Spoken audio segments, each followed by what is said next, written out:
one of my favorite songs, though. Well, I've definitely stopped singing now that we've got humans with us. So there you go. Just so you guys know. Yeah. Talk to me tomorrow at this time and I might sing, but not now. Good old ABBA.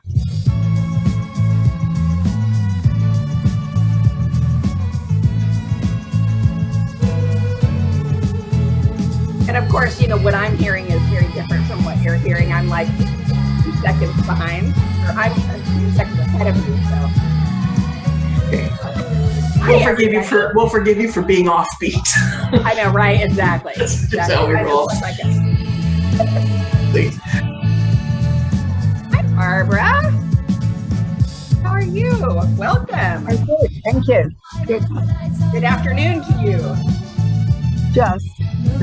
That's true. Actually, still 10 minutes to go. Yeah. Jill Vaughter, my honey, good to see you. Jill, Good morning. Carrie Diane Johnson is in the house. Hello. How are you? Good, you? how are you? Crazy, but so glad to be here and chat with you on the break. Perfect. And I love that song. Yeah, I'm totally offbeat because you hear it like 3 seconds after. But why not? Carrie, you know who I want to see live still because of you is Stellato Flats. Oh, yeah. They'll be playing somewhere on the Danforth, I'm sure, this fall at... I do want to see them because those lives that you shared still are stuck in my brain. Yeah. No, it'll be good. Is that a like a cover band? It's like it's a girl band, but they're good. Like Carrie's shared some videos back, thanks New Year's even, I think, and I loved what she shared. Yeah, they're really great. Here's our speaker. That's a good thing. Yay!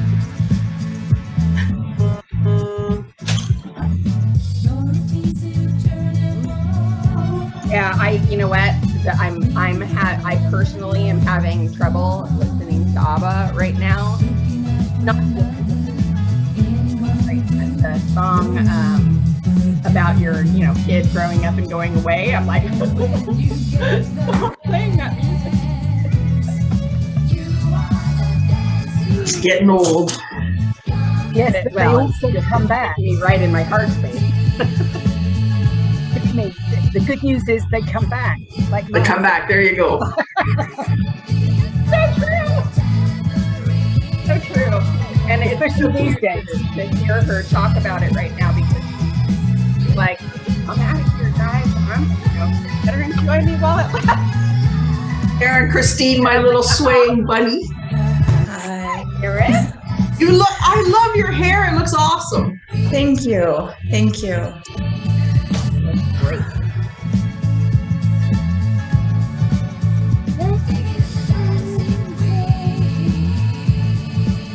All right. Going to see if I can run the poll. And I don't know, I might have to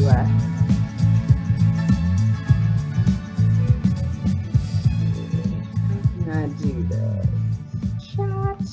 Definitely want to see the chat. Good job, you guys. Love it.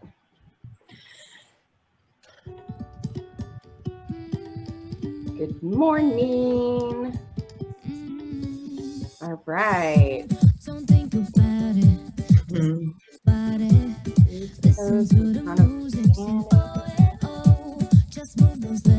is one of my favorite songs ever. Anyone can do it. Sing It's very catchy.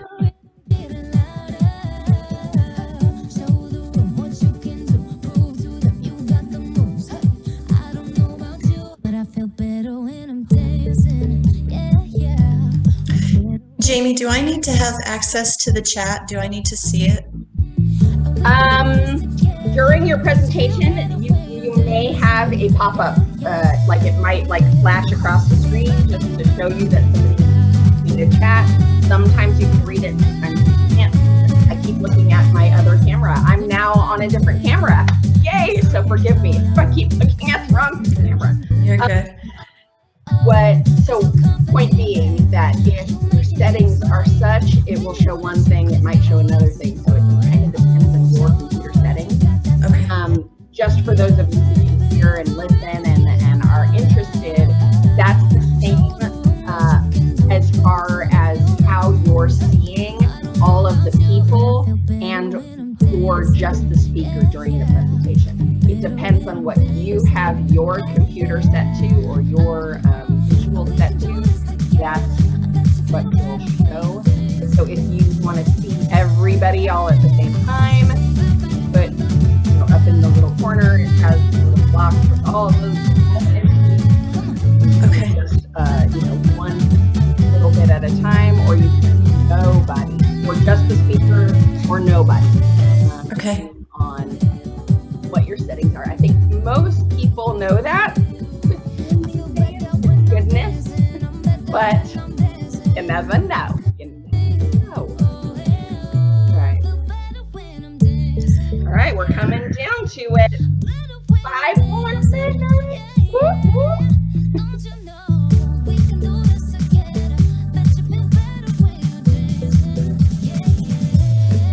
Just joining us. Would love to see where you're joining us from.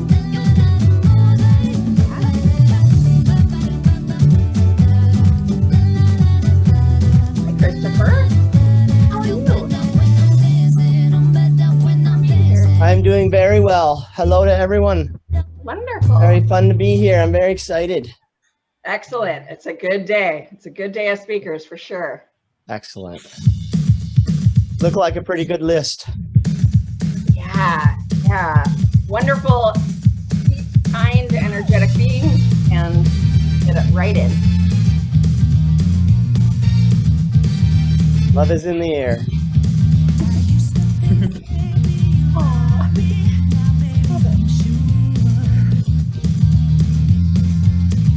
Right. Looking for. Here it is. See, let's see if we can launch the polling. Why not?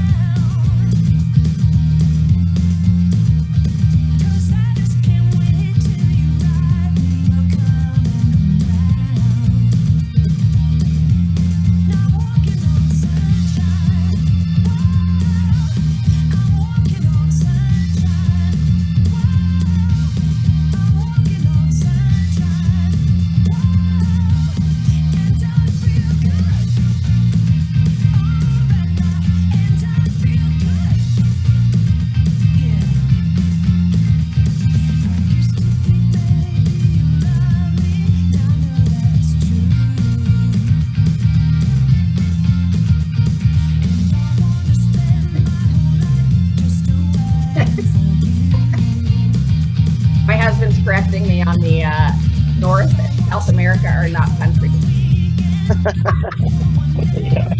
I just didn't want to name every single one of the states and or provinces in those areas. I hope that you guys understand. Just trying to get an idea of where y'all are joining us from.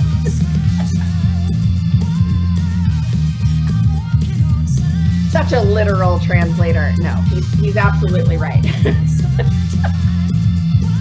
Love it.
we are going to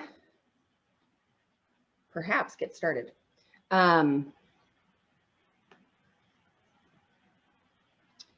We'll wait just a couple of minutes until we hear from a few, well, until it's 9 o'clock. It's the top of the hour. You know what? I'm going to honor our time because I don't want to run behind. I don't want to take any time away from our speakers. So with that in mind, we're going to end this polling for now. I think we can start it.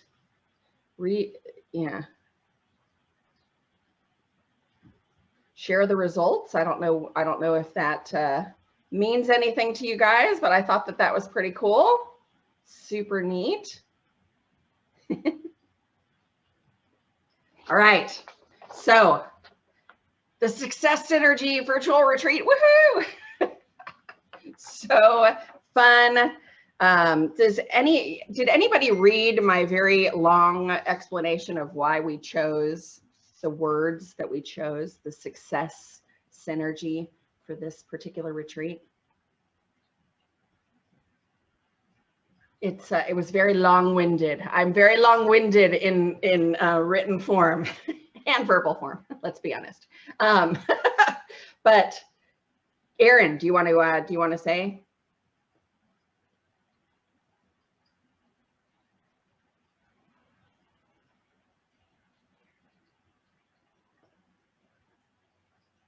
Hi, Cindy Rose. So glad you're here. I see Deanna and Diana and Jean. So thank you guys for being here so much. Guys, thank you guys. Thank you folks for, for being here. I've been recently become aware that that phraseology is not ideal for some people. So with love and blessings, understand that it's just how I grew up speaking. So I'm having to reprogram the wires in my brain. So yeah, all right. So Success Energy, anybody have any ideas what that might mean to this particular? I would say Success Energy is going to be, I find a lot, it's about surrender to the energy, surrender to life. Let it come to you. Don't try to control it, but surrender to it. I love that explanation. That's a fantastic, that's exactly where my brain was going with it, was that idea of synergy being something that's in flow or easy. You know, success is viewed by many people as not easy. And I hope, my intention for this retreat was to showcase basically how everybody views success differently. The ways they go about achieving success is different. And kind of how it looks for each of these people so that we can, as a collective across the globe, grasp the concept that it doesn't look the same. So when we're viewing people online, or we're, you know, imagining the celebrities having these amazing lifestyles, we can also rein that in a little bit and understand that we ourselves are successful in whatever we are doing. It's all exactly as it needs to be in order for us to learn the lessons, to grow as people, and to become these even better, amazing people than we already are. We already are amazing. Every single last one of you is amazing. So thank you for being here. Thank you for honoring yourself and your time. Yeah, cool. Erin, let me hear you speak just to. You know, everything that you just shared was basically what was going to come out of my mouth. You know, there's a natural rhythm and flow to success, and it exists in our beingness. And we all have these different ways that we access it and enjoy it and make sense of it. And yeah, it's lovely when you can tap into what works for you, because then everything changes. It does. It does. It helps us understand, A, we're not alone. B, we're not really in competition with anybody except ourselves. Yeah. If everybody lived that way, how amazing would this world be? You'll hear me say that like 4,000 times this week and in the next 2 days, because that's genuinely how I feel, is when we look in ourselves for the solutions to any kind of challenges we come across, that is where we will find the happiness in the hill that we overcome within us. It's not out there, it's in here. So thank you so much for being here. So excited. Let me go ahead and introduce our first speaker, Erin Christine. Yay! Erin is going to present to us on the mystery of money. She is a 3-time best-selling author. And I said 3 because her current book is launching right now. So we're going to help her get that 3rd one. An extraordinary empath with an affinity for all things fae. Erin has spent a lifetime trying to make sense of a world that she does not fit into. She is a storyteller, a seer, a poet, and a magician focused on breathing in balance and releasing that which does not serve the highest good for all humanity. Erin works with clients on recognizing deep and challenging wounds in order to gain insight on permanent healing. She is a kind and loving and a playful soul. Please help me welcome my friend and colleague, Erin Christine. Thank you. Thank you. Thank you. Good morning, everybody. I'm so happy to be here, and I'm so happy that you are here. And I wanted to just take a moment with you all that have shown up for this and honor that space for you. Because when you say yes to sitting in on an opportunity like this, you're saying yes to that activation of that higher level healing. And full transparency, I have activated my own higher level healing. And so I'm going through it today. And so I'm holding that space with you all, and I'm holding it with myself. There may be some emotion today from me that I didn't really want, but it's here, and that's all part of what we're going to dive into. And just, know that we're here in that space with each other, and you are being held. So as I hold myself, I can hold you, and I invite you to hold yourself in whatever you're going through right now. So thank you for being here. Thank you for saying yes to this opportunity, because I will tell you, we've been planning this opportunity a long time, and I have tried several times to surrender it. I didn't see myself following through on it, and I knew that there was something larger for me in it.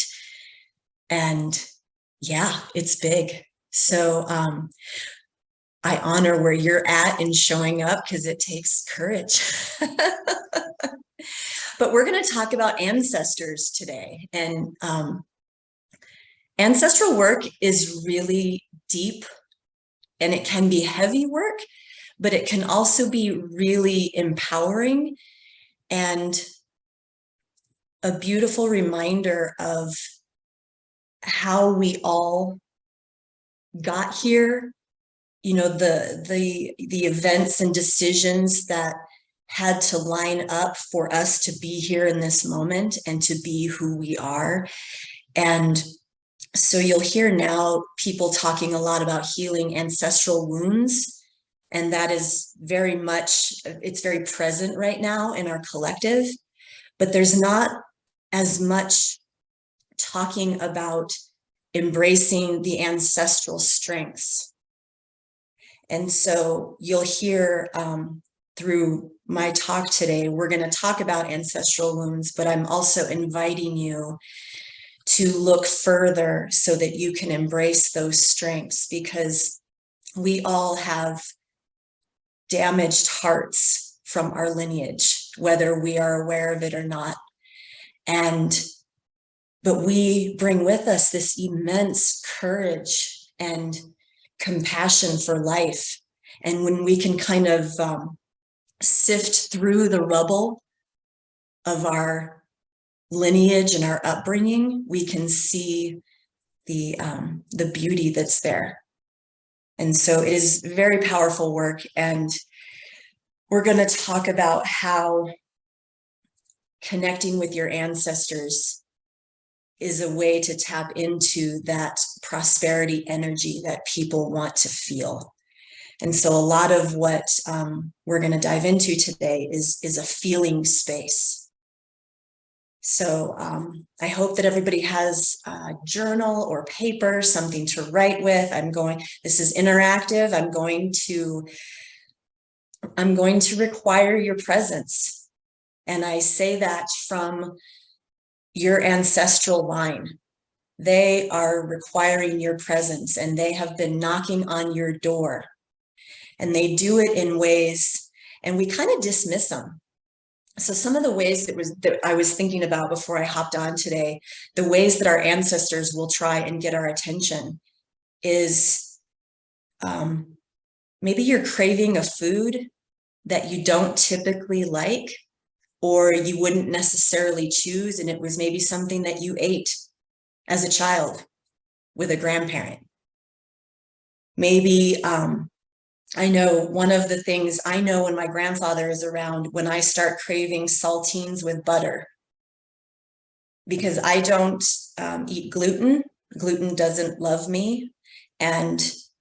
But whenever I crave saltines with butter, something inside my body processes the gluten in the saltine, because it has to be the original saltine. It can't be any, gluten-free cracker.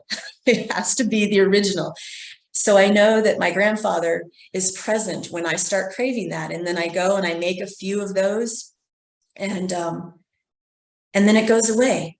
But then we start to feel, I say we, because these are the ways that I have learned to connect with my ancestors, and how I invite you to start thinking about connecting with your own is you'll have this experience like you're craving a certain food, and then you might have a memory.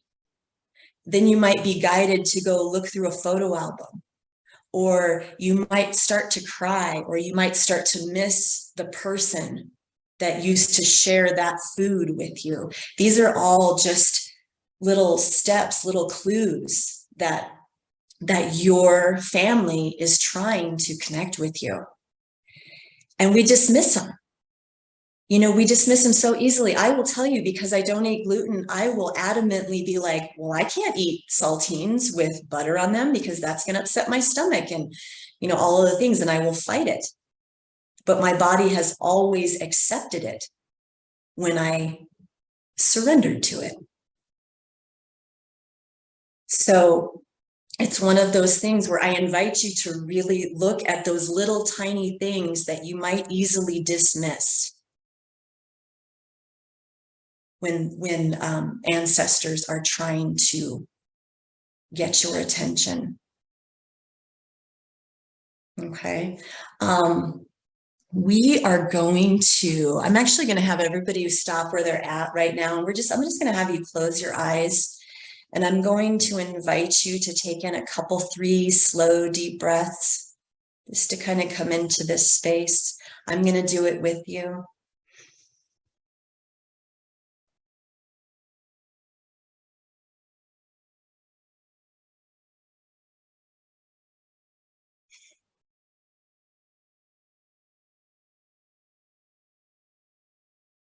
And as you settle into the stillness in your body,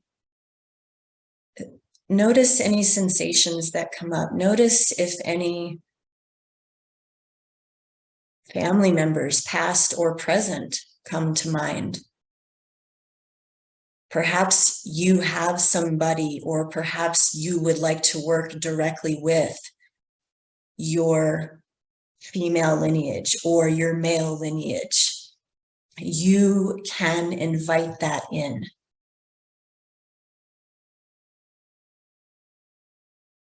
And the thing with, those of you that have been following my work for a while, I talk about how easy it is to connect with the spirit world, and connecting with your loved ones passed over is no different.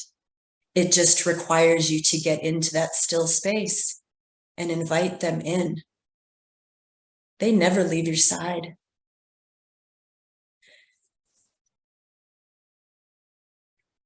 So just tune into your body. And as you're sitting there in that space of stillness, I'm gonna read some questions to you. And we'll go back over these. I just want to get them all out so you can kind of start putting them into your space while you're in this still space. So much of this work requires that we go into a feeling space and come out of our thinking mind. Because when we're in our thinking mind, we're trying to control a situation or censor what is coming out. And if we can let ourselves soak into our feeling space, we're more receptive to the guidance that is meant for us. So my presentation today is called The Mystery of Money. And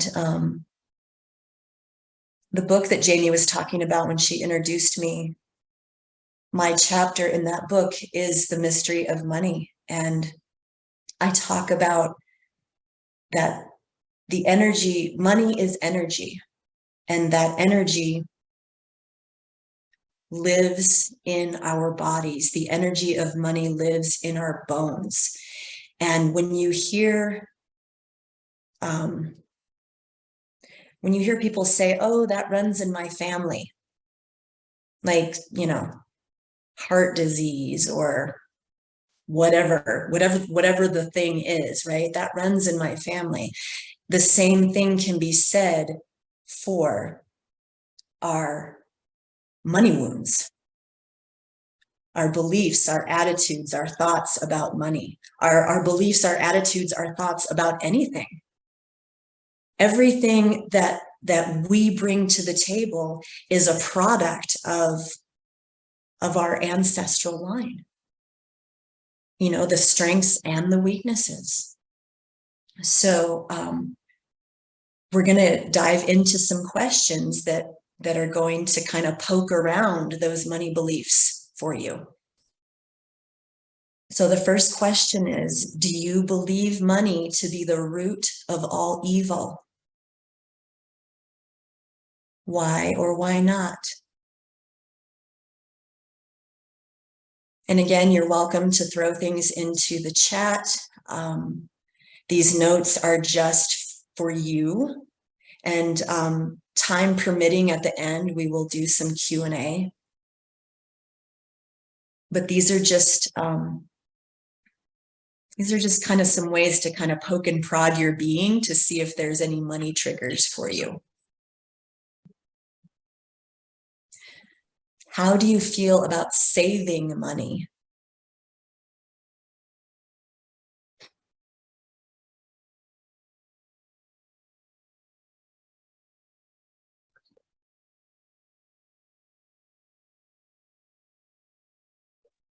Do you resent others for having money? Why or why not?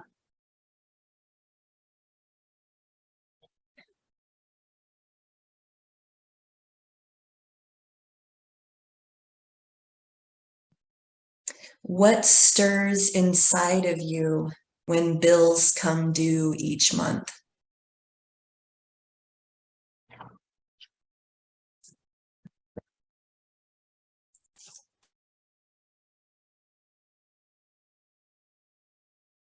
Do you feel worthy and deserving of having money?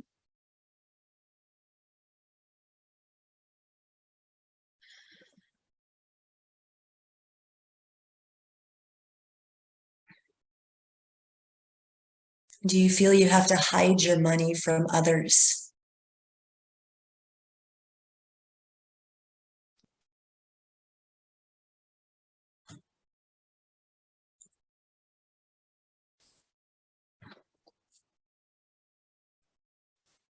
Do you feel there's more than enough for everyone?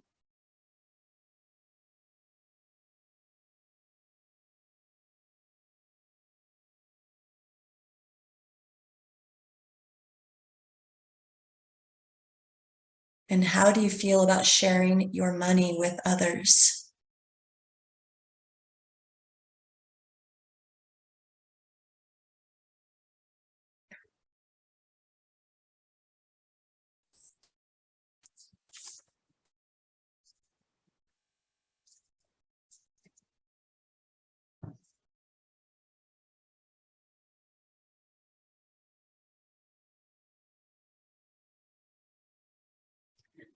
Does anybody want to share anything that came up with for them in that? I'm looking at comments right now.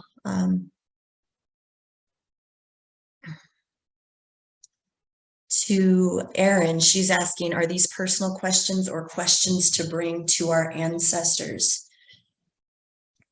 These are questions to explore for yourself, because if you notice any triggers that come up for you, then you can start getting into the deeper ancestral questions.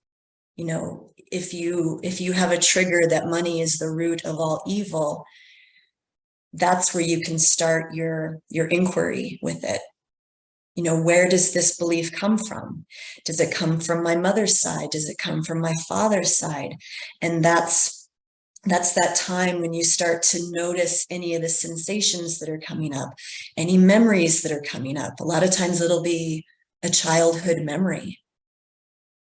I know this actually is for one of the other questions, but one of my really powerful childhood memories that is related to my own money healing is my mom would take us, my sister and I, out shopping, and she only shopped at Dillard's and Nordstrom's, and we had the best of everything. And my parents were up to their eyeballs in credit card debt, and they fought constantly about money.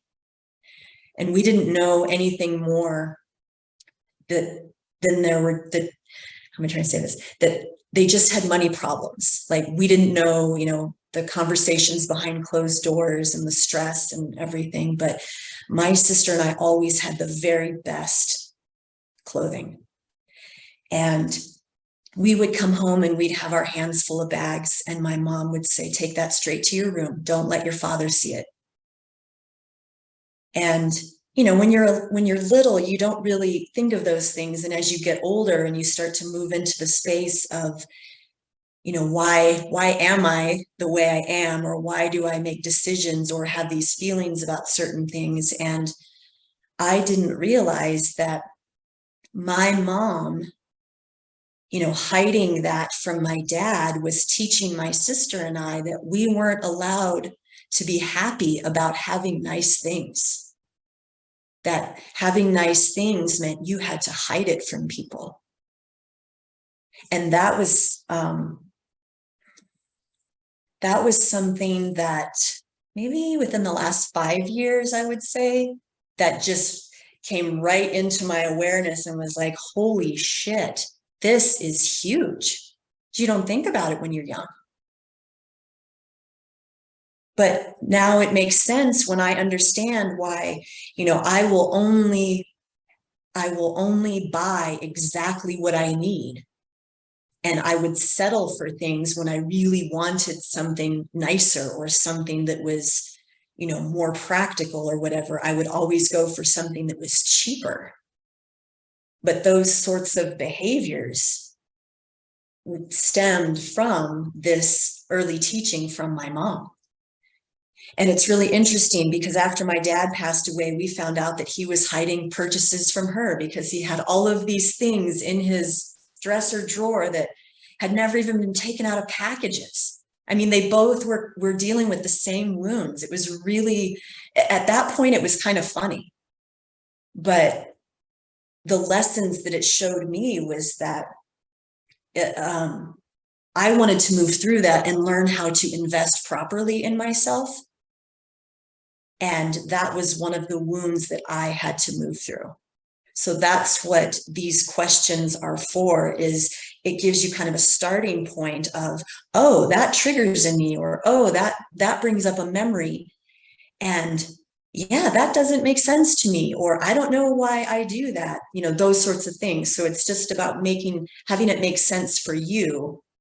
And then as you go deeper into it, you'll start to hear things more clearly. You know, in the beginning of it, we're trying to, you know, we just want the answers. Could you just give me the answers and everything will be okay? But this human journey is so, like, you can't jump 10 spaces ahead. You have to take each little step, as painful as it is. You know, and we want to, you know, do not pass go, collect $200. We want to just speed our way around and get to the end goal, but it's not there. We have to honor each step. And so each new awareness is a step. So if you're asking yourselves these questions and all you can think about is something that grandma used to do back in the day, go to your grandma. If she's still present, ask, you know, have a conversation with her. If she's transitioned, have a conversation with her. It's no different.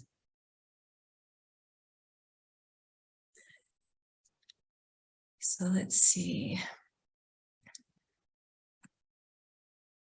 Christopher says, I have pretty peaceful beliefs about money. I love that. Tell us your secret.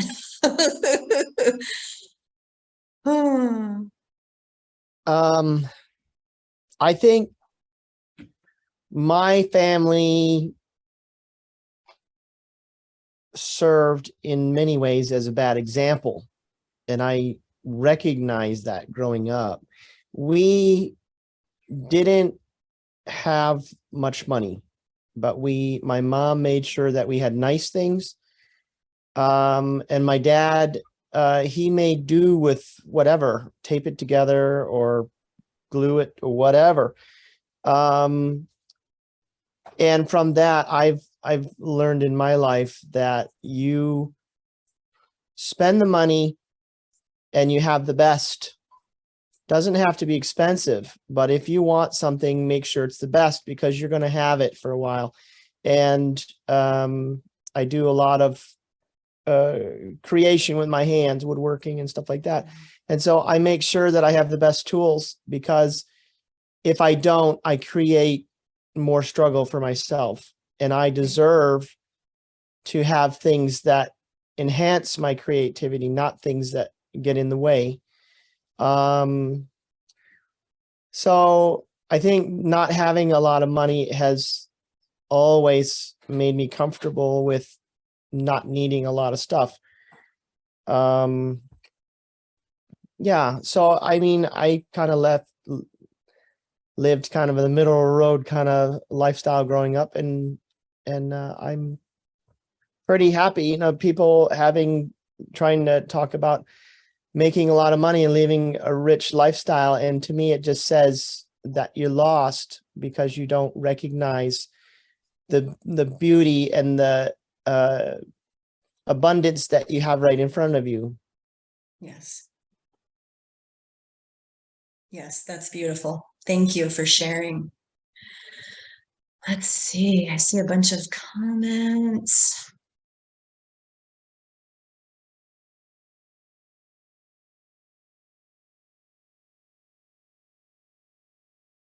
That was a question number 6. Do you feel you have to hide your money from others? From Jamie. When you say it feels heavy, where did you feel it? For me, it was just like, well, both sides mostly. You know, and Christopher asked a valid question earlier through the in the chat, which was, do people know how to recognize triggers? For me, my trigger, when I feel a trigger, it always goes to my my gut, you know, that gut instinct, right? So for me, there's this feeling of heaviness or a tightness or even nausea. That's how I've asked for it to show up, so that it's really clear that that's what it is for me. Right. So just, you know, taking that for what it's worth. But there was a little bit of a that sinking feeling, like, oh, on my right side, so on my masculine side. Fascinating.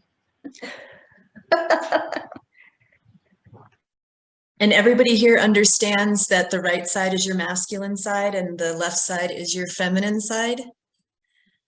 So that will also give you clues to who is trying to communicate with you. All right, let's see. That sort of thing happens quite regularly in our family. The idea of don't tell X, Y, and Z about this, hiding the money. Baby steps to the elevator, Bob. Tell me about, what is that? That's just a reference to a movie that I love. What About Bob? Love that movie.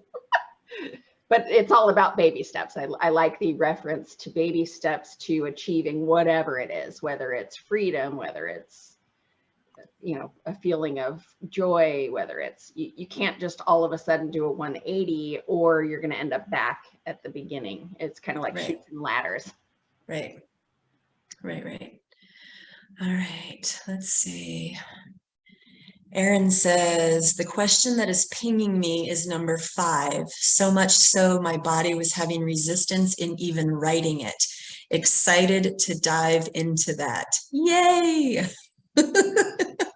I'm excited for you to dive into it also.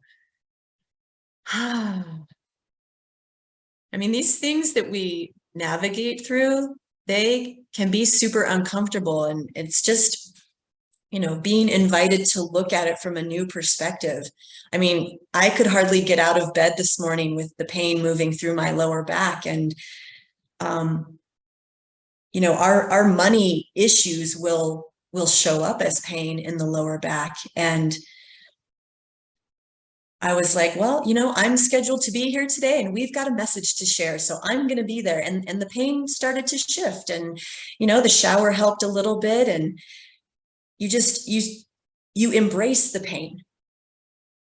And I want to go back to, Jamie, what you were saying about, and now that it's slipping my mind, talking about the way that triggers show up in your body. And that's where it's so important to get really tuned in to the sensations of your body, because if you're asking to be shown through nausea that, you know, tell me how to move forward and show me through nausea, right? But most of us would feel nauseous and be like, oh, what did I eat last night? Or, you know, we would find a way to dismiss it. And that, I think that's one of the big takeaways that I hope for people, is that don't dismiss these little nigglings that are in your body, because those silent prayers that you're putting out into the universe are being answered through your body. But the messaging is subtle.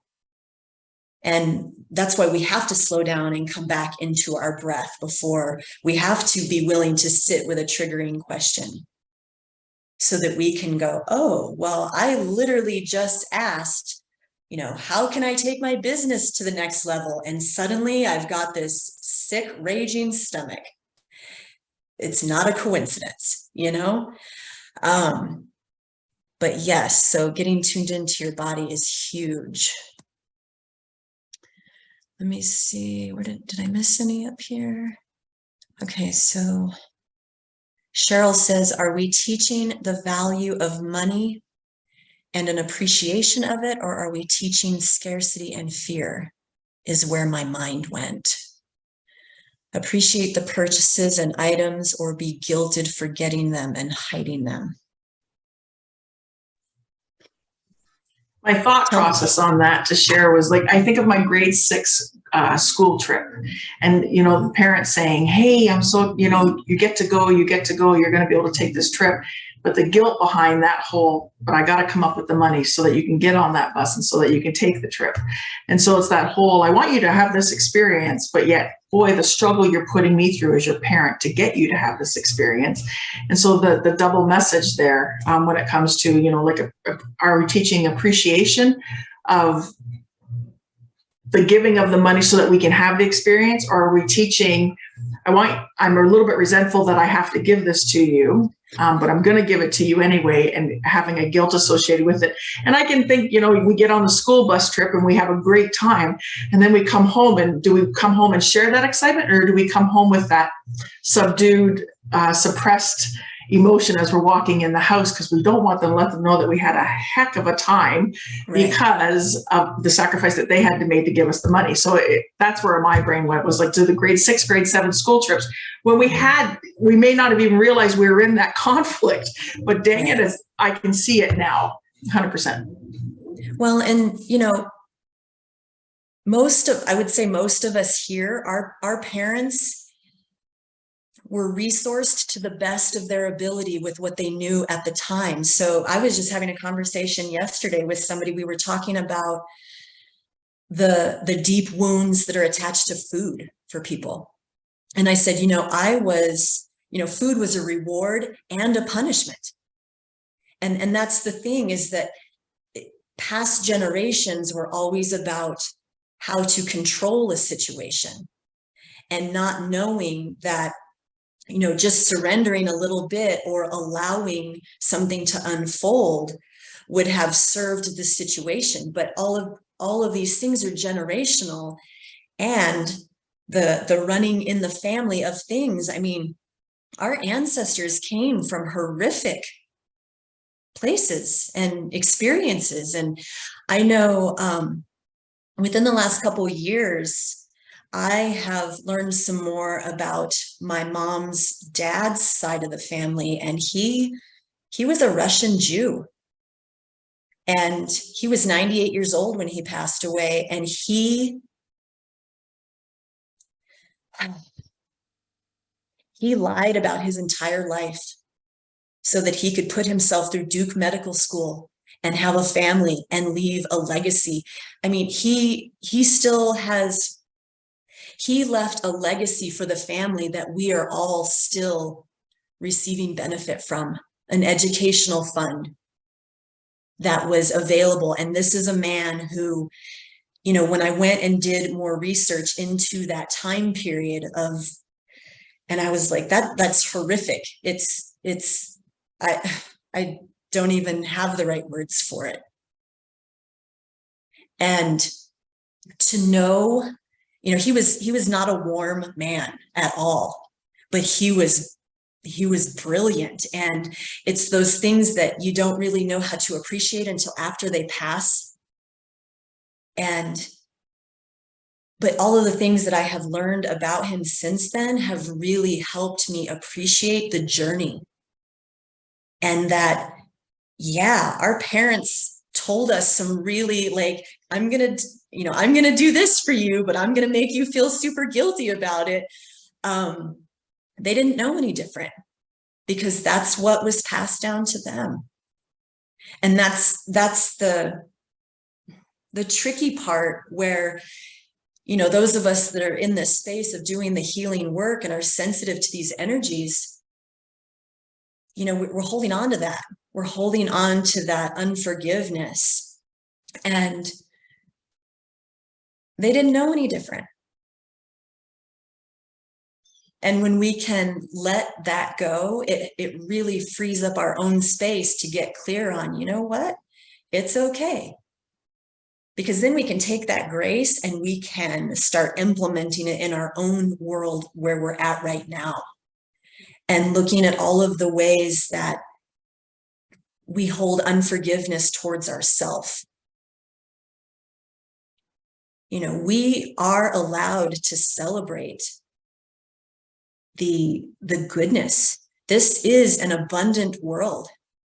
I moved recently out of state And I've been here 6 months and I've had some of the hardest life lessons come to me in this 6 months, but I've never felt happier or more blessed.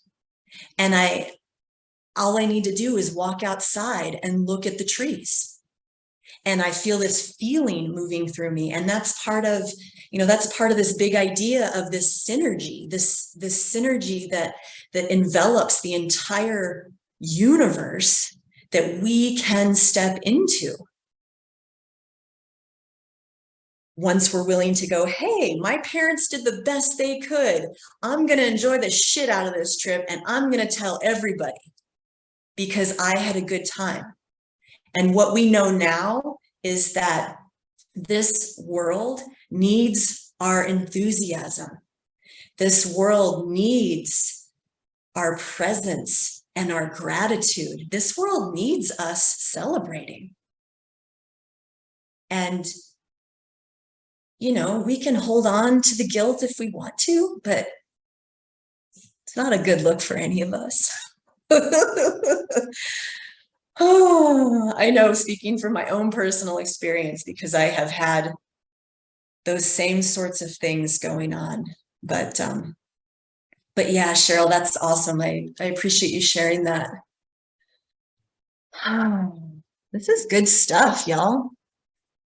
Whew. Does anybody's heart feel like they're getting ready to burst out of their chest, or is it just me? All right, let's see. Jill says, money growing up was always a struggle, but the past few years I've learned how important it is to save money, and the material possessions are not as important to me anymore. Yes. Christopher says, emotions speak to us the same as pain speaks to our physical bodies. Yes. One of the things, it's a really curious thing that I've had to reconcile in myself, and I don't know if this has happened with any of you all listening, but there are some days where I feel like the emotional pain that is moving through my body is so intense that I don't even know how I'm going to get through the day. And then the very next day, the emotional pain is gone, but the physical pain is there, and I'm running around high as a kite, giggling and having a good time.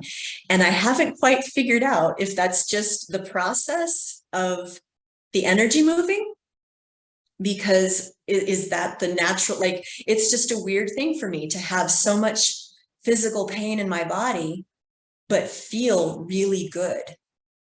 Or just the opposite of feeling completely broken down and unable to function and, almost feeling like I need medication or something. It's a very strange place to navigate in my world anyway. But yes, absolutely. Many times how we interact with our children is a message from our ancestors. Our question to ourselves is that true? Yes, absolutely. Absolutely.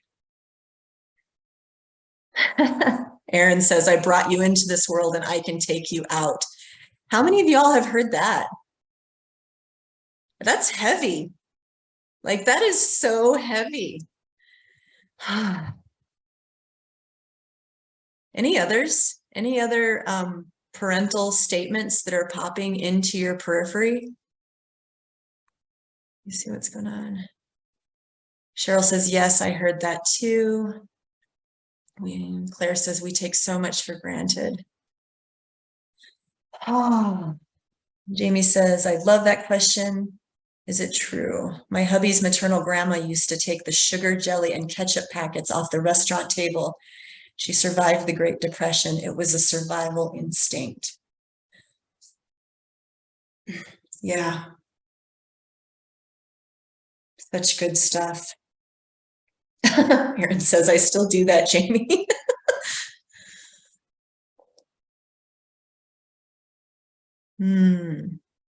Always remember my grandmother telling us we will never talk about ever again. What was that? Was there a specific?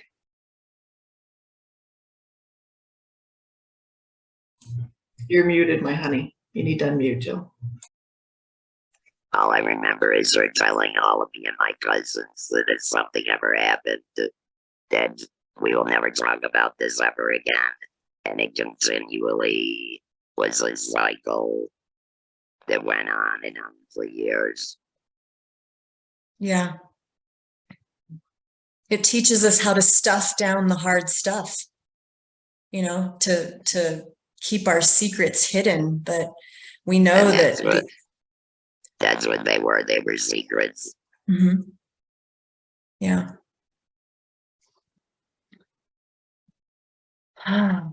Just taking a moment with that, because that is, I know one of the big things in my house was I was always attracted to, my first boyfriend was Black, and that always seemed to be the man that I would attract. And I remember 16 years old telling my mom, I have this boyfriend, his name is such and such, and having this conversation. My mom and I were very close. And she said to me, she goes, don't you dare tell your grandfather about this, and don't talk about this around your dad. And it's like, in that moment, you're just like, okay, I trust my mom. But as I got older and, you know, married and had a child with a white man and ended up divorcing him, went into another relationship with a white man, felt like I kept getting poor experiences, like really hard lessons from white men. And I was like, you know what? I know that I am attracted to this kind of man, and I'm going to choose that for myself. And the funny thing about it is that there was a man that I was dating back in 2015, and he was a computer genius, nerd, all the things computer, right? And my grandfather found out about that, and my grandfather loved his computer. And he spent the whole day with this man that I was dating. And there was never any, you know, because my grandfather was getting what he needed, free computer advice, and wanted to purchase a computer for my daughter. And so they ended up going shopping and spending the entire day together. And that is not something I would have ever seen happening because of those racist belief systems that were coming out of my house. But it also shows me that people soften over time, whether they're actively engaged in seeking ancestral guidance or healing. We soften. I think that's a natural, it almost feels like a natural gift that we're given as we move closer to the end of our life, because the things that used to weigh so heavily on us just don't matter anymore. So Jamie says, there was a bumper sticker that my parents threatened to buy. I am out spending my children's inheritance. My response was different from my brother's. I thought, good for you. You earned it. My brother's was more resentful. Do you have anything else? I feel like there's something more to be said about that.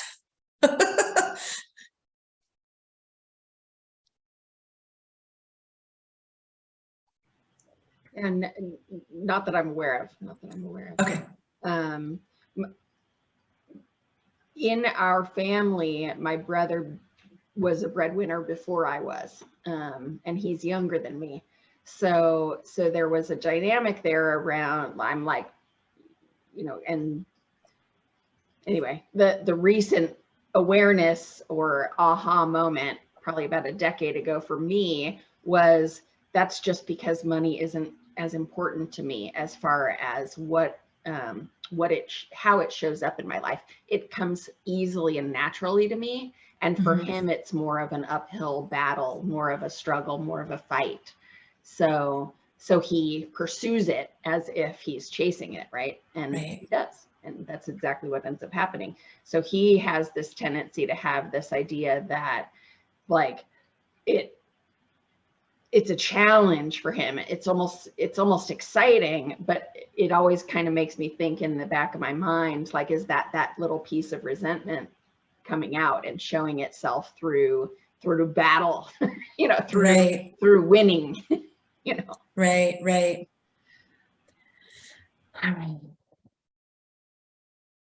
Erin says, LOL, Jamie, my parents didn't even wait a year before they spent my college money on a hot tub they didn't use. Thanks for bringing that up to be clear. So how is that sitting in your body, Erin? Or is it sitting in your body? It kind of is in my throat. A lot of this is in my throat. So it's pretty interesting. I had scholarships to college. I had scholarships to West Virginia University and St. Joseph's in Philly.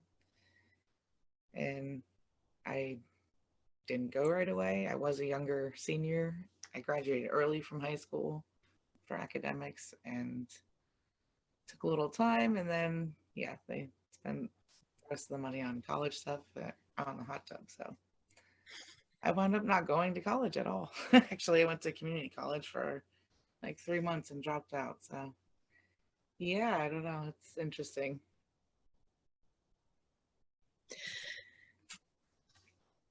Sorry, Two things. Is that better for the volume? Oh, thank you. Thank you, Jamie. Okay, go sit down. It's okay.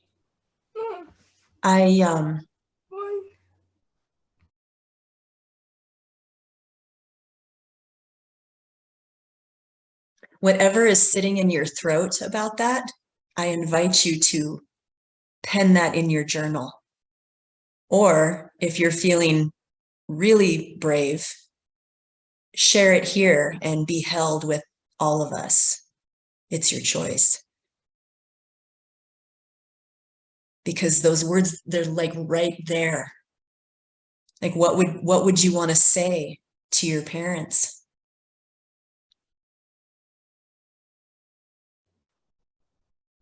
I'm tearing up. I don't know, just like I just didn't feel like I mattered. They're more involved with themselves, and like I know my stepdad when I was 18 like told my mom to let me go, and there's a whole lot more into that, but yeah, I rebelled very hard. And I was searching for love in all the wrong places, and I just, yeah, didn't feel loved. Like that just didn't make me feel loved at all. Like they set me up for me to fail. Like they didn't support me. So my support system was not there. Right. And it's kind of always been me. I mean, I was a mature kid. And I had to spend a lot of time by myself and read a lot of books, and yeah. So Well, can I share something with you? yes, please. I love you. And you so fucking matter. You feel it? Really, and I bet you every person here, whether they want to drop an F-bomb or not, they love you too. go sit down. It's okay. That's not nice. Go sit down, please. Okay. I can go. Chloe, please go sit down, okay? I love you very much. Please go sit down.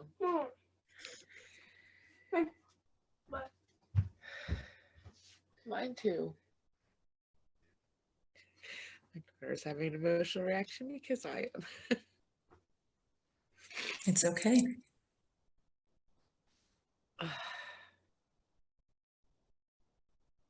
Thank you. Thank you for sharing that.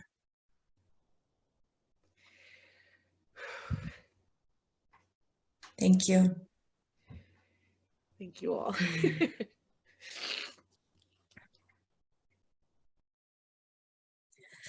Oh, goodness sake, y'all. This is awesome. All right.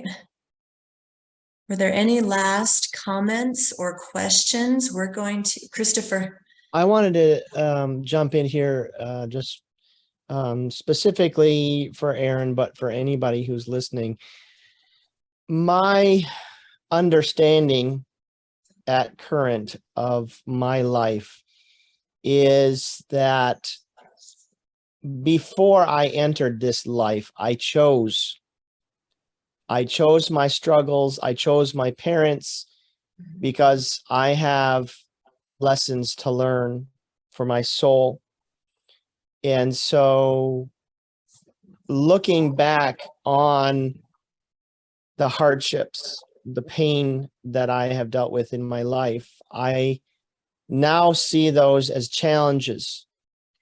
And when you see the pain come in your life and you see it as a challenge, you are more grateful because of those challenges. And when you discover the reason for the pain, when you learn what you're meant to learn, your life just continues to get more and more beautiful every single day.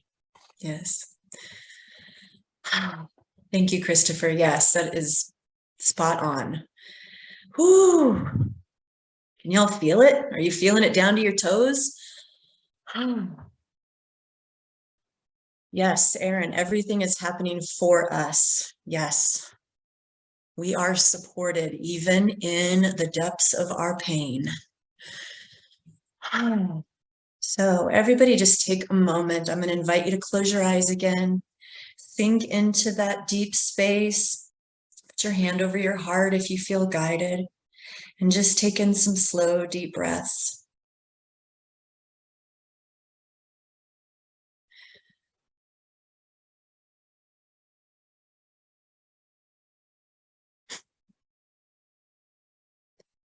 I am going to, while you're taking in your breaths, I'm going to do a screen share here.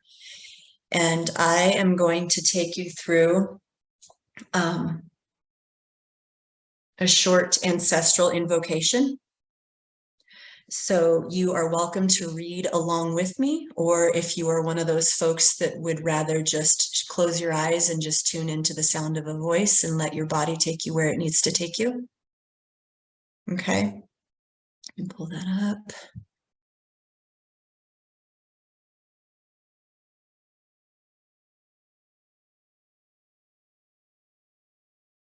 All right. Can y'all see that okay? Let me, hold on a second. Okay, there we go. Everybody see that okay? Okay. All right.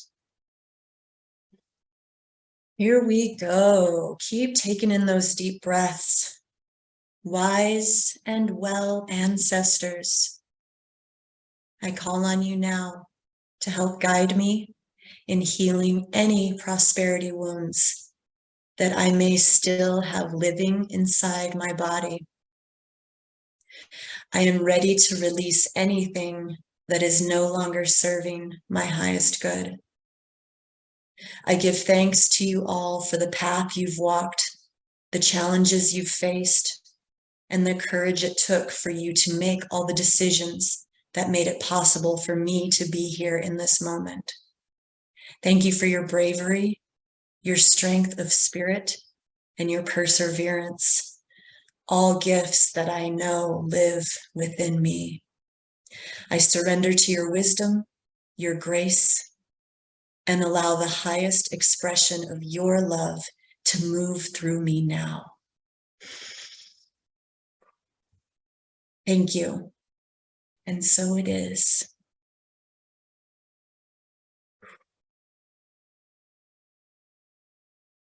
I'm going to invite you to sit with that for a few minutes.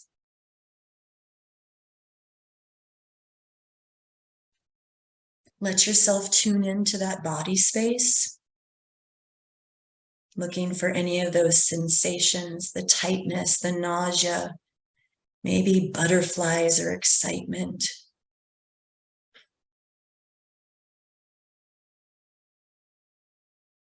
Pay attention to any memories that may pop up.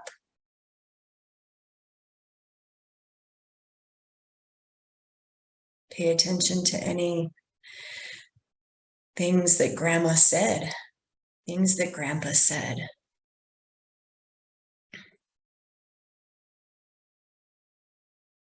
Maybe things that you notice that you say now to your own children or people in your family.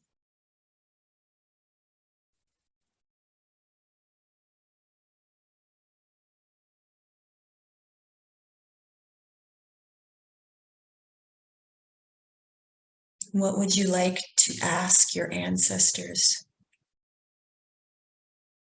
What would you like to know?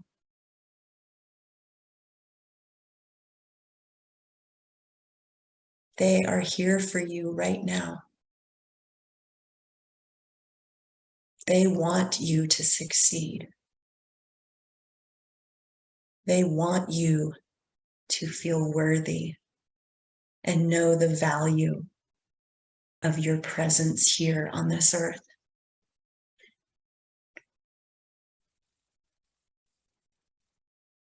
They don't feel guilty that they worked so hard to give you what you have.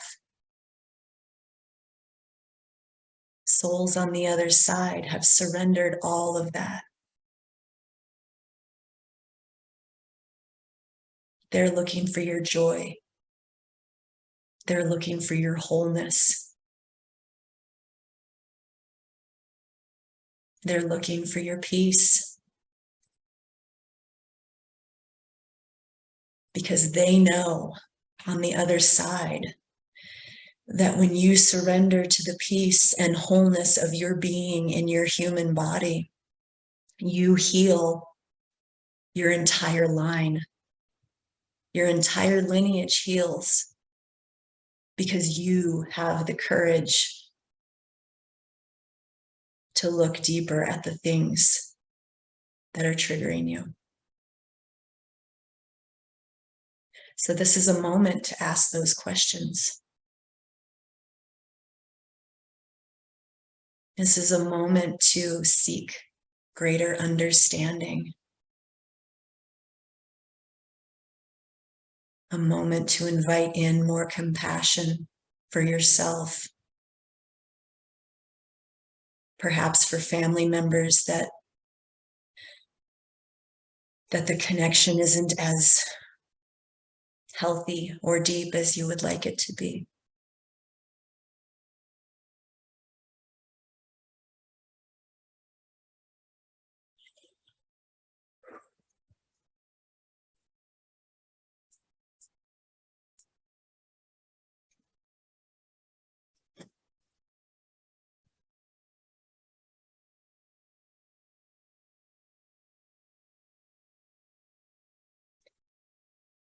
You are your ancestors' greatest accomplishment.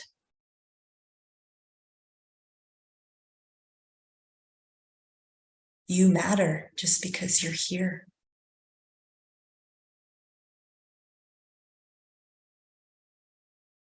And they want to help you realize your greatest life, whatever that is for you.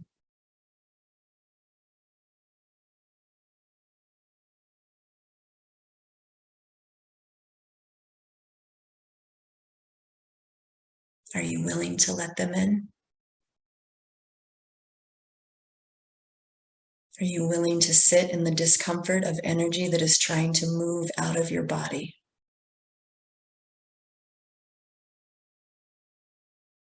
Are you willing to reach out to people for support?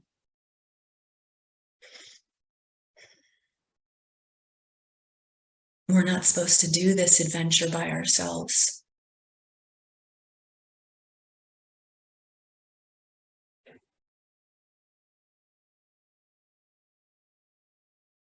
We are meant to live and love in community with each other. And if it doesn't come from your family of origin, it comes from your family of choice.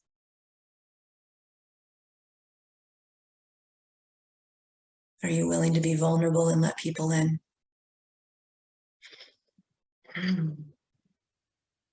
Are you willing to show up for your pain?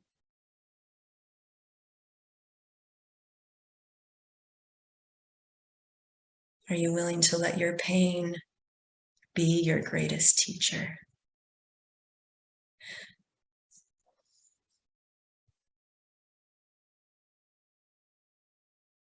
Mm.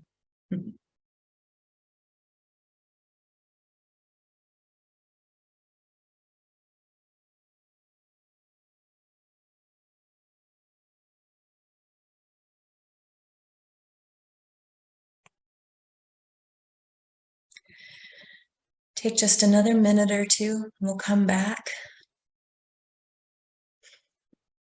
Mm.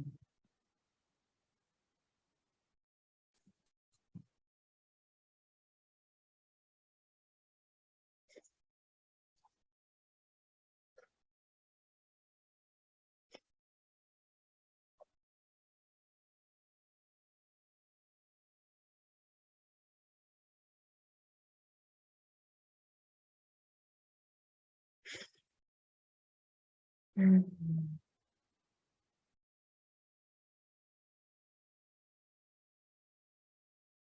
How's everybody feeling?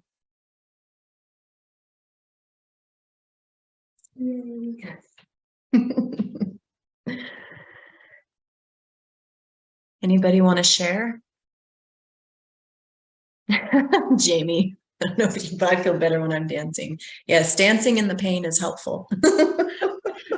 The song would not, the ear, whatever it's called. Oh my gosh. The whole time I'm like, I don't know how you.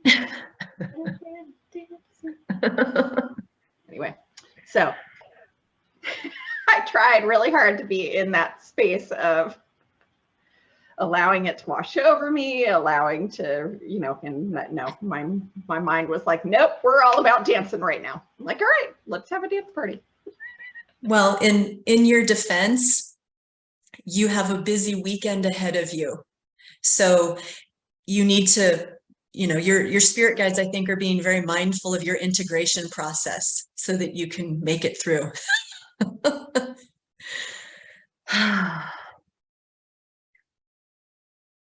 Erin says spirit communicates through music a lot too. Yes, that's one of my main things, which is why you will see me singing and dancing a lot.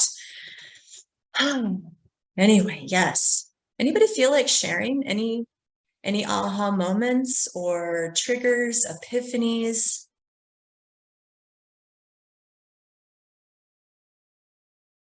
Barbara?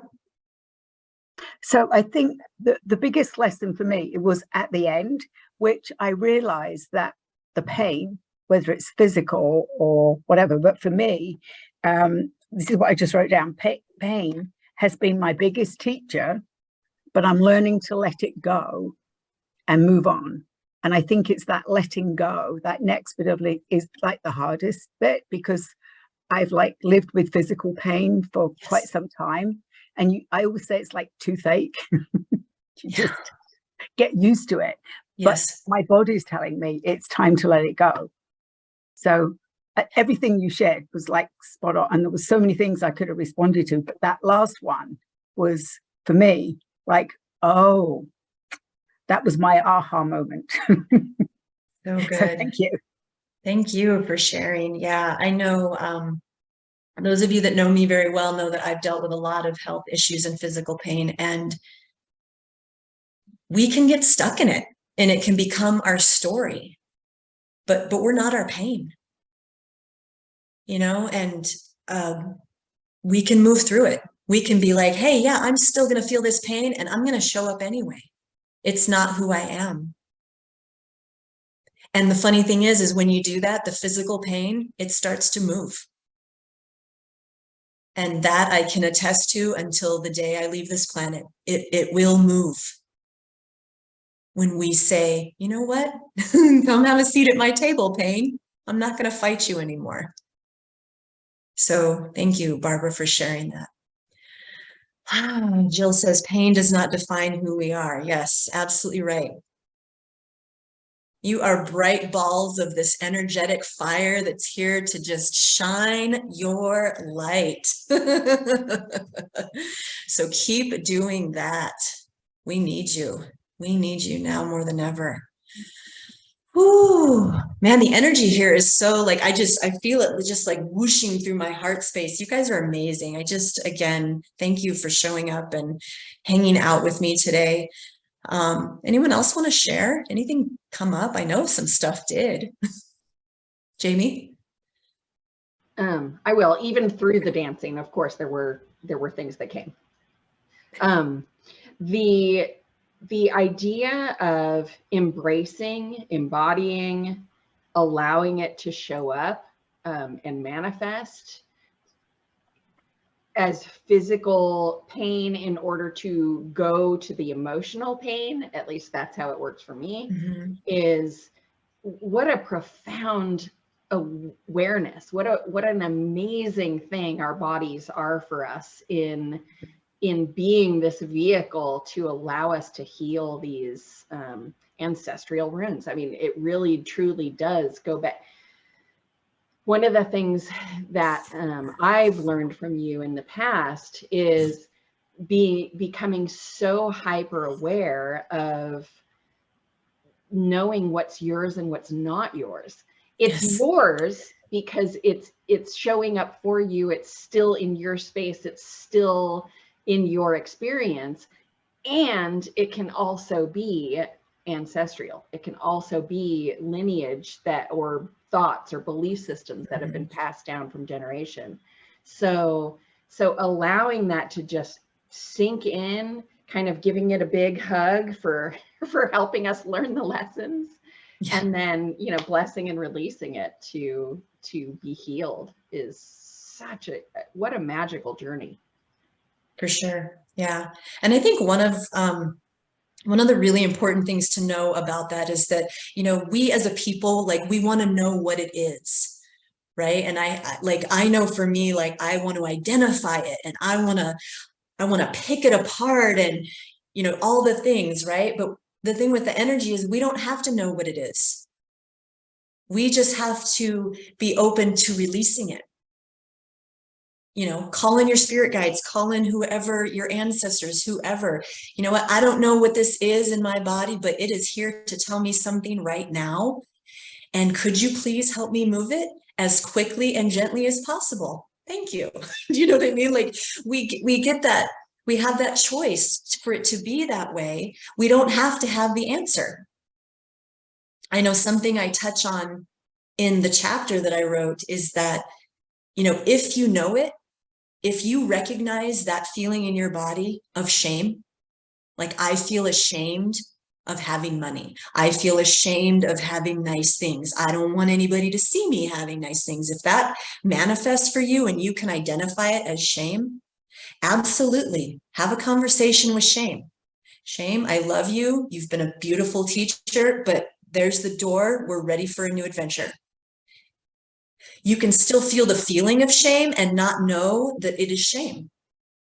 And you can still be like, okay, I recognize something that doesn't feel good in the same place. There's the door. We're ready for a new adventure. And that's the thing too, is like, our languaging with spirit can be our own language. Like, a lot of times, I know I did this myself for a long time. I thought my language had to be proper and spiritual, and use your words. You know, if your words are GTFO, we're done, let it be. Let it be, and be okay with that, because the energy in and of those words, of them, you know, that energy is enough to move it. You know, those words generate the fuel to move that out of your body. I am done. And that is, I mean, we have to be okay with not having the answers, or not having the identifiers that kind of help us make more sense of what's going on for us. Does that make sense for everybody?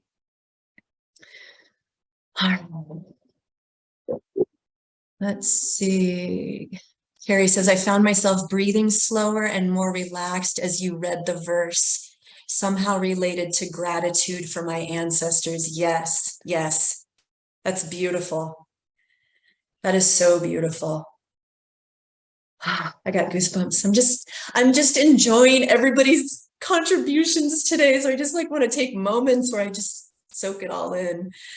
Ah, Christopher, our words are energy. Yes, yes, yes, yes. I love, Diana says, I love the glow of spirit around you and with everyone. Yes, this is a very delightful group. It's because I will tell you, my nerves kicked in. Jamie asked me a couple days ago if I was nervous, and I was like, no, I got this. I'm good. Oh no, they came. They came. So I appreciate everybody's presence here because it has helped me get into that warmth of gratitude and just that it's okay to take the moment and receive. You know, the speakers are here to give, but we're also here to receive. We're, you know, we can't, you know what I mean? We can't, it's part of the synergy, right? It's this whole process of we're going to give and we're also going to receive. And all we have to do is show up. So anyone else have anything that came up for them that they wanted to put into this space? No fear. No fear. I like that, Christopher. Erin says, I held my red jasper heart and I so appreciate the space to be heard today. I'm grateful to my ancestors and their sacrifices for me to be here. Yes. Yes, yes, yes. Red jasper is also a really great stone to use in your womb space, in your root and sacral space. Because especially there's so many of our female wounds that live in that space, especially with the generational roles and, you know, the money beliefs and all of the ways that shows up for women that have come through generationally. So holding that stone in that area, you can put it directly on your skin, you can have it on your clothing, but then pulling your intention into that space of healing whatever is sitting in your womb space and letting that stone transmute it for you. That's awesome, awesome. Yay. Quick side note, I had, this was many moons ago, I had gotten this really grotesque cyst on my leg. And I think it was no, it was a bloodstone. I think it was a bloodstone, but I literally laid the bloodstone on top of this cyst and it was right at the top of my leg. So it was in a really awkward position. I laid the stone right on it and it burned it away. And I don't mean burned it away in a way that was painful for me. It literally just went away. And so I was like, oh, this was kind of the beginning of my relationship with working with stones, of going, that was crazy. So yes, love that, love that, love that. Anything else? We're coming up on our time, aren't we? Yeah, super soon. One more thing, you know, going back to the beginning of your presentation when we were saying the gratitude and the sacrifices, I also want to recognize, and it came up for me during the reading of the wisdom, recognize that it wasn't just sacrifices. These were exciting, amazing experiences for them too. Yeah. They, you know, we, whatever parallel universe you're in. Yeah. It's a joy. The journey is such an amazing gift, and it's so much fun when we step back from our own ideas of expectations to just let it be, and it can be so fun. It can be so fun. So just honoring that it's not just a sacrifice, it's also, you know, an education and a wonderful experience for our ancestors too. I don't know why I'm feeling compelled to put this in the chat, but I have 3 movie titles that I know, Jamie, you love movies. I'm going to throw 3 movie titles into the chat that I invite you all to check out if you feel guided. I've watched them all and I feel like they're all very, there's 2 of them that I didn't know about. They're all, I wouldn't call them sequels, but they're kind of all related. But I think a lot of the messaging in them is appropriate for today. So I'm going to throw those up there. If y'all watch them and you want to talk about them, please reach out because they are great movies. So, you do. So as you do that, I'm just going to share that one of the things that my daughter is doing is taking a filmmaking class in her senior year in high school. And they all are required kind of for one of their projects to do a short film that's anywhere from 3 to 6 minutes. And they get to learn all of the steps of that process. So talk about going through something that can so relate to life, because when you break it all down, this idea of film, and you break it all down into the bits and parts and pieces of what that looks like, it's such an amazing metaphor for life. So I'm so excited for her that she gets to experience this year. It's amazing. It's very cool to watch her and watch her spirit grow as she experiences creating films. Yes, that is going to be amazing. Because I know your daughter, and she's very much like my daughter, and she's gonna just, yeah, that's amazing. Oh. All right. We've got 10 minutes left. Do we have any last questions, or we can even open it up to outside the parameters of the mystery of money? We can, if you have a question about fairies, we can do that. And yeah, anything. I'm here for it. What's your feeling on generating abundance? Tell me a little bit more.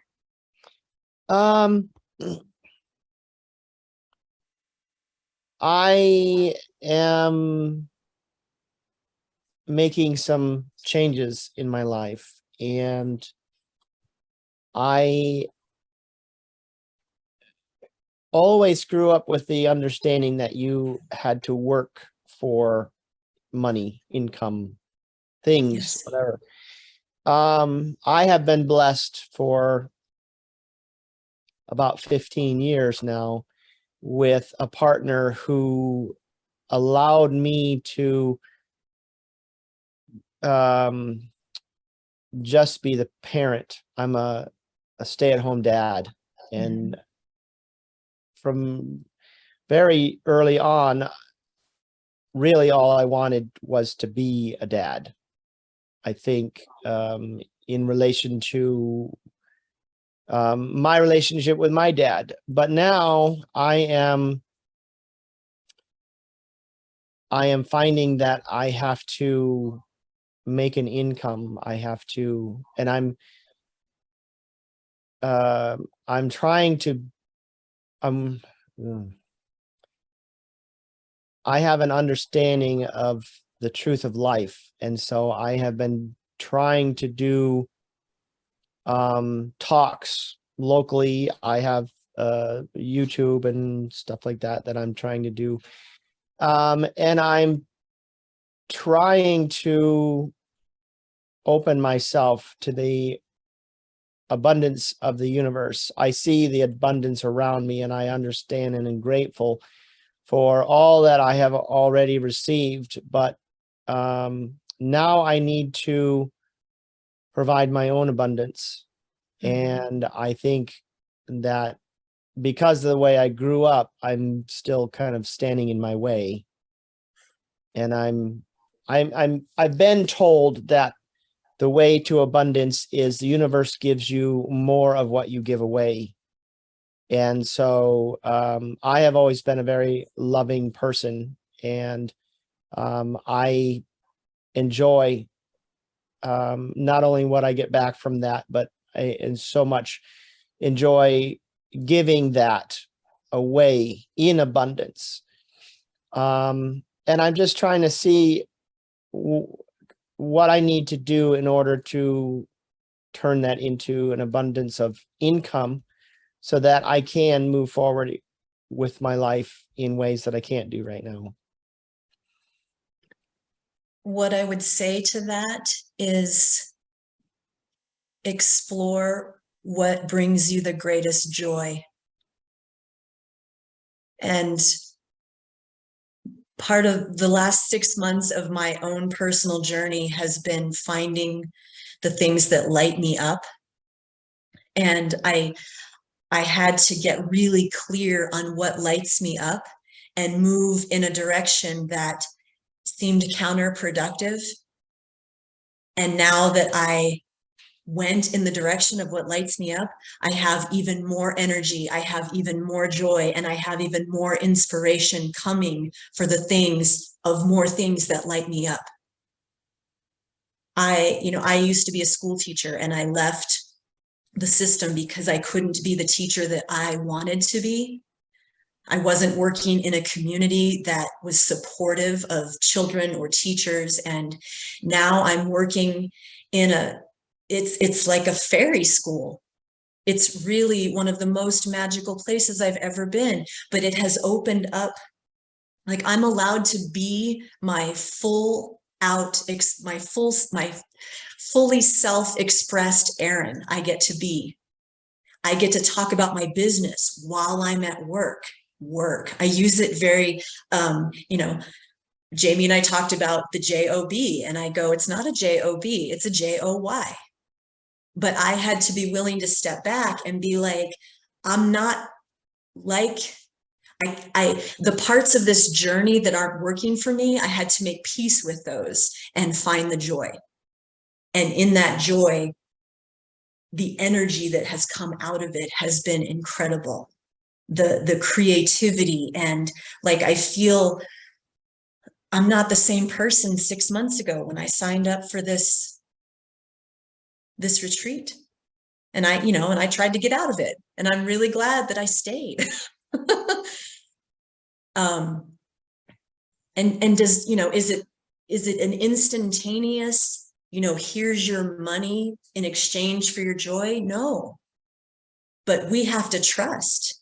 And like I said earlier, this world needs our joy. This world needs us celebrating those things that light us up.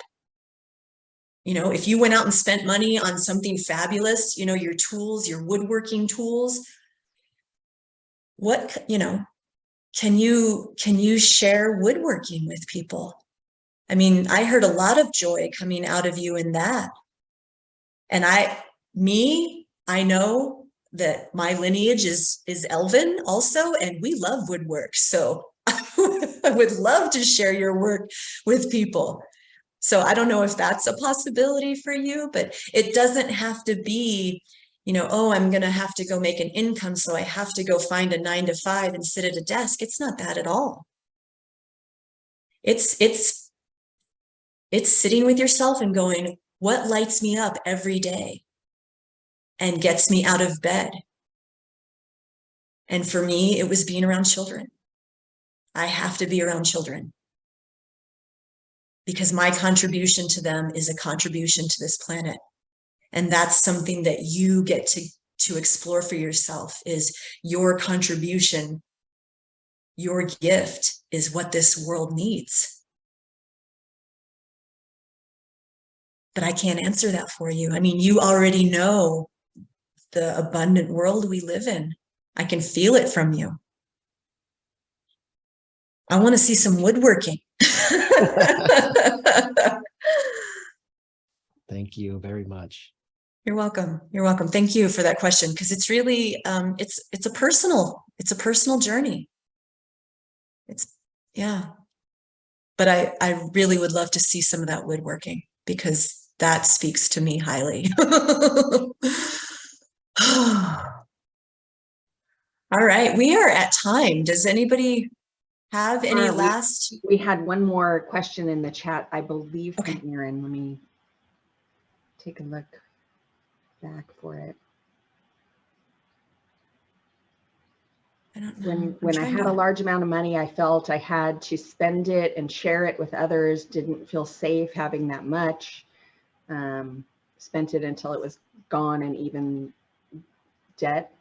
I believe it's tied to that feeling of not being worthy. But suggestions on breaking that habit. or those walls?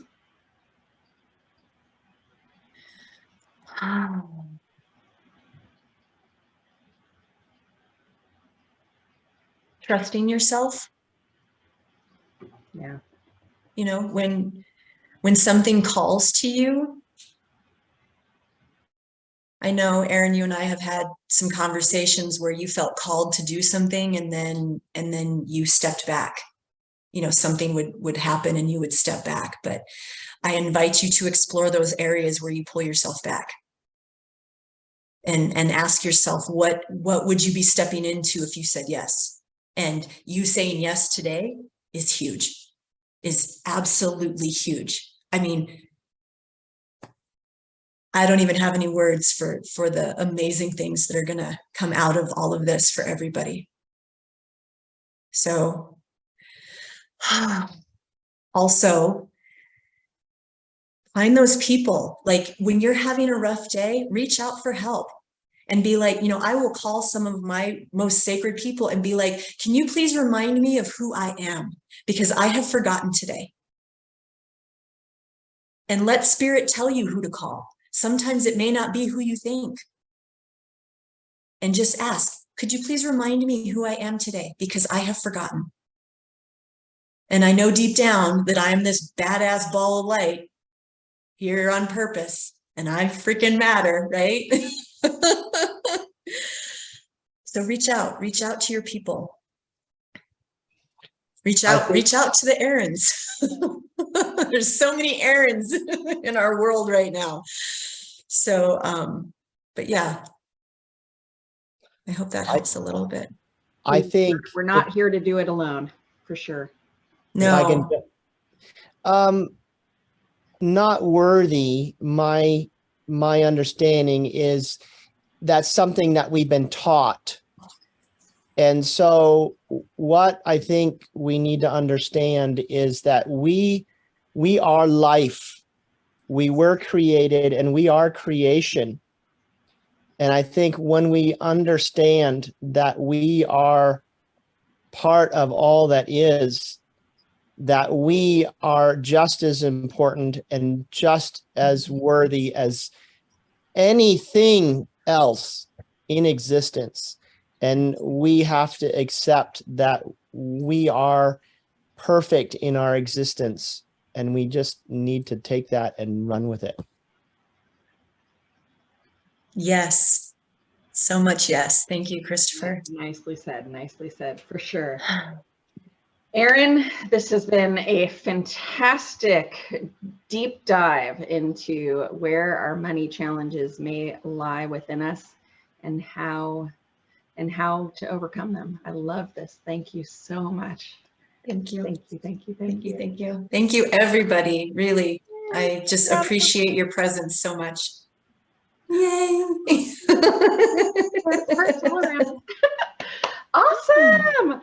All right. I don't know if you guys want to take like just a 2-minute break to go grab a water, maybe go to the restroom, because we're in for another hour and a half of sweet and wonderful Clare Bennett next. Yay. So I'm just going to suggest that you all do that if you need to. I'm going to play some music while we're waiting, and we'll start at 35, like just a couple minutes, just 10:35 my time, which is in California. So whatever that looks like for you guys, just a couple. Welcome. Kalinga is joining us from South Africa, right? Yay. Oh my gosh, so cool, so neat. We have, I think that's 7 countries represented, continents, whatever it is. My husband's like going nuts with my question, my poll earlier. Yeah, awesome. Let me share my music if I can, because why not? Why not listen to some fun music?